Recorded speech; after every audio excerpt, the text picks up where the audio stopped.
Kisah pilu pengungsi dari Majapahit dan prahara pernikahan terlarang.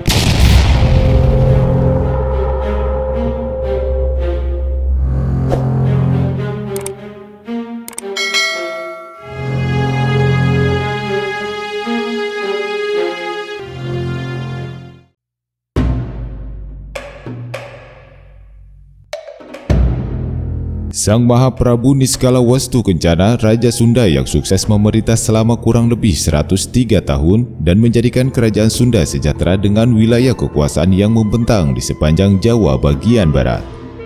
Pada masa pemerintahannya nyaris tidak terdengar huru-hara ataupun pemberontakan karena beliau seorang raja resi yang mampu memimpin kerajaan dengan adil dan bijaksana. Pada masa-masa akhir kepemimpinannya sebagai raja, di belahan Jawa wilayah timur yakni kerajaan Majapahit sedang dilanda perang perebutan kekuasaan di antara keturunan Prabu Hayam Wuruk. Perang tersebut dikenal dengan Perang Paregreg yang terjadi pada tahun 1453 sampai 1456 Masehi. Akibatnya dari peperangan selama 3 tahun tersebut, kerajaan Majapahit tidak mempunyai raja yang diakui secara mutlak oleh rakyatnya. Di saat Majapahit dilanda kerusuhan, Sang Prabu Niskala Wastu Kencana sedang menikmati ketenangan dan kedamaian dalam pemerintahannya. Kerajaan Sunda Galuh yang pada awalnya satu kekuasaan yang lebih dikenal dengan Kerajaan Sunda, kemudian dipecah menjadi 2 kerajaan yang sama kedudukannya. Sebelum turun tahta, Sang Prabu Niskala Wastu Kencana membagi wilayah kekuasaan kepada kedua putranya dari permaisuri yang berbeda, yakni Ningrat Kencana dan Sang Haliwungan. Kerajaan Galuh yang berada di sebelah timur dipimpin oleh Ningrat Kencana dengan gelar Prabu Dewa Niskala, dan kerajaan Sunda yang berada di sebelah barat dipimpin oleh Sang Haliwungan dengan gelar Prabu Susuk Tunggal. 2 kerajaan besar yang sebelumnya berpusat dalam satu pemerintahan yang memiliki wilayah kekuasaan yang mutlak, kini terbagi menjadi 2 kekuasaan dengan 2 raja yang berbeda. Namun demikian, dari keduanya memiliki hubungan yang sangat baik, saling menghormati satu sama lain dengan mentaati batas wilayah kerajaan yang sudah ditentukan. Kerajaan Sunda dan Galuh yang merupakan kerajaan yang memiliki hubungan saudara, hubungan tersebut semakin erat ketika putra Prabu Dewa Niskala yakni Pamanarasa atau Jaya Dewata atau lebih dikenal dengan Prabu Siliwangi dinikahkan dengan putri Prabu Susuk Tunggal yang bernama Nyai Kentring Manik. Namun dengan berjalannya waktu, hubungan baik keduanya itu mengalami ketegangan, bahkan nyaris terjadi peperangan di antara keduanya.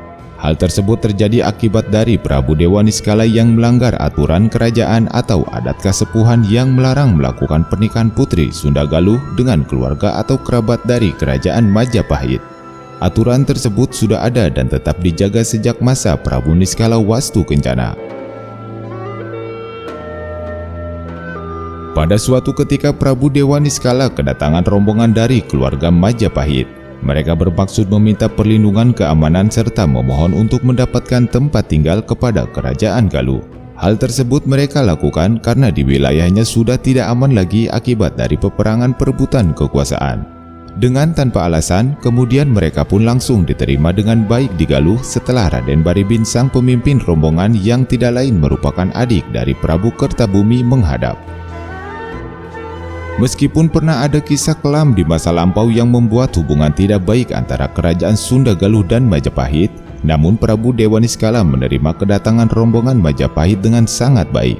Hal tersebut semata-mata karena merasa iba dan kasihan dengan melihat kondisi dari rombongan Majapahit tersebut. Atas dasar itulah kemudian mereka diperlakukan dengan baik di Galuh layaknya tamu kerajaan. Setelah beberapa lama menetap dan mengabdi di kerajaan Galuh, kemudian Raden Baribin dinikahkan dengan putri Galuh yang bernama Ratna Ayu Kirana. Bahkan tak hanya itu saja, Prabu Dewa Niskala pun menikahi salah satu putri dari keluarga Majapahit yang pada saat itu sudah bertunangan.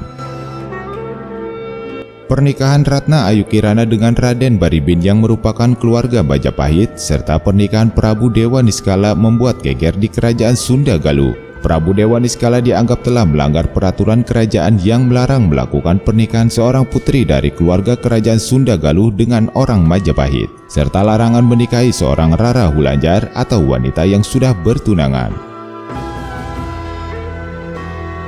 Apa yang dilakukan Prabu Dewa Niskala membuat murka Raja Sunda Prabu Susuk Tunggal.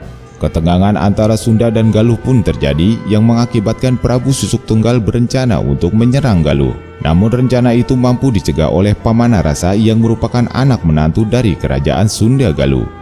Pamanarasa memberikan saran agar masalah ini bisa diselesaikan dengan cara musyawarah yang diikuti oleh para resi dan sesepuh dari dua kerajaan.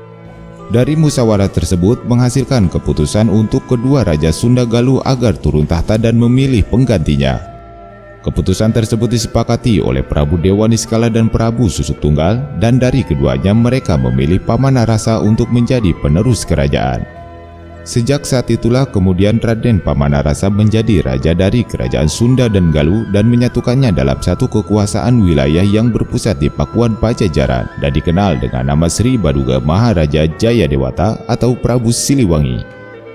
Dari salah satu versi yang terdapat dalam Babad Banyumas, keturunan Trah Majapahit dan Galuh dari hasil pernikahan Raden Baribin dan Putri Ayu Kirana inilah yang kelak membuka Babad dan menjadi leluhur atau dinasti para pemimpin di wilayah Banyumas.